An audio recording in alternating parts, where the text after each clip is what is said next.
Donor conception is the process of artificial fertilization of sex cells outside the body, also known as IVF.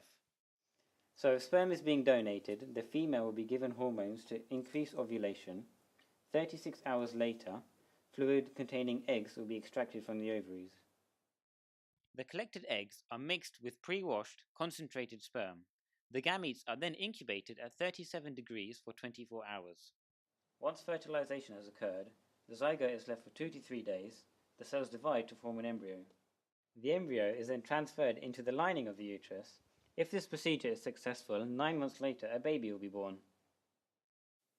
This is Ben and Jane. They've been trying to conceive for a number of years now, until they realized there was a problem. They visited their doctor, who ran a fertility test and discovered Ben had abnormal sperm.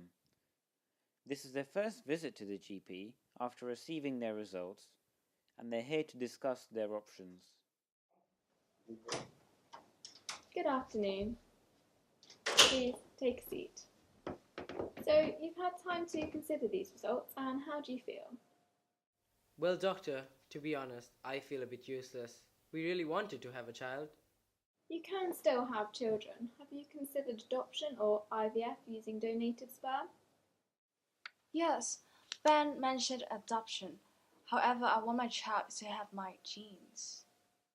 In this case, our only option is IVF. IVF will be good for you, but what if I have no attachment to this child? As you're going to raise the child as a couple, both your names will be on the birth certificate. This would only really be an issue if you were a single parent, as it's the donor's name that would then go on the birth certificate.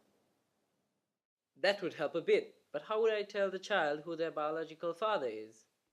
Although it's not required by law that you tell your child, we do recommend that you tell them for their psychological well-being.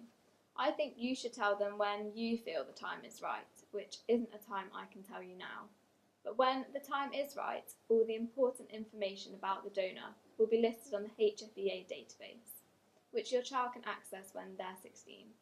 You're lucky in some aspects, as donor anonymity was removed in 2005. I have a question. What happens if the donor has a genetic disease? I read about a case in 2012 where the donor gave his genetic disease to 5 children. There's really no need to worry, as donors are screened for the more common inheritable diseases. If I paid extra money, could I get sperm from donors that look like Ben? Yes, there are many sperm banks which allow you to choose characteristics like donor occupation. Personally, though, I do feel that there is too much choice, and parents of donor-conceived children tend to design prize children. Are donors allowed to donate multiple times? I'm worried my child might unknowingly have a relationship with another child from the same donor. Good question. To eliminate this problem, the government produced legislation that limited a donor from donating more than 10 times in the UK. I've read about 3-person IVF in the news. Could you explain what it is? 3-person IVF is currently being reviewed in the UK. Its aim is to prevent children inheriting mitochondrial diseases that the mother might have.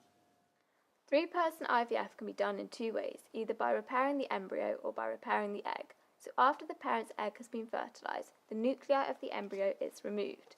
This is then fused with the donor embryo, which has also had its nucleus removed and discarded. Once this is fused, this can then be implanted in the womb. The second method is to repair the egg. If you take an unhealthy egg from the mother and remove its nucleus, this nucleus can be placed in the donor's healthy egg, which has had its nucleus removed. This can then be fertilised and implanted in the womb. The problem is there is a reason that the European countries are not backing 3-person IVF, because it leads to the ideology of creating designer babies, which obviously is unethical. Also, you need to consider the fact that your child will have a small amount of DNA from the donor. If you were considering this procedure over normal IVF, I suggest you wait until the end of 2014, when the government decides whether or not it will be legal.